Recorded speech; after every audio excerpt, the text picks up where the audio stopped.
তোমরা বলো যে অন্তরা ভিডিও কেন দাও না, ভিডিও দেখতে পাচ্ছি না। এদিকে আমি ভিডিও দিই, ভিউজ তো আসছেই না।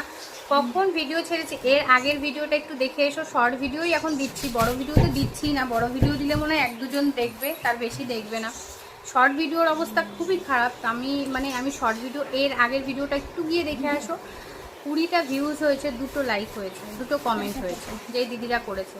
আর সবাই বলো ভিডিও দিই না, ভিডিও দেখতে পাই না। একটুখানি প্রোফাইলে ঢুকে একটু আমার ইয়েটা সার্চ করে একটুখানি গিয়ে দেখে আসো।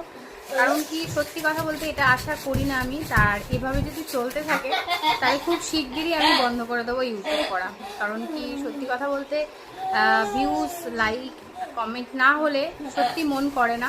অনেক কষ্ট করে করি তো, একটুখানি সময় বের করে ওইটুকুনি সময়ের মধ্যে ভিডিও করে তোমাদের আপলোড দেওয়া। তারপরে তো রান্না বান্না, সংসারের কাজ, ছেলেকে সামলানো সবটাই থাকে। তো তোমাদের অল্পসোনাকে একটু দেখিয়ে দিই। এখানে শুয়ে শুয়ে হাসছে, এই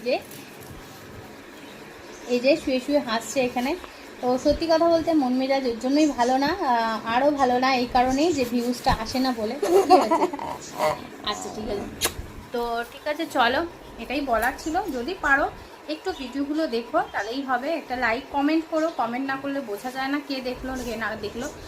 তো যাই হোক, চলো, এটুকুনি বলা ছিল। মন মেজাজ ভালো থাকে না ভিউজ না হলে।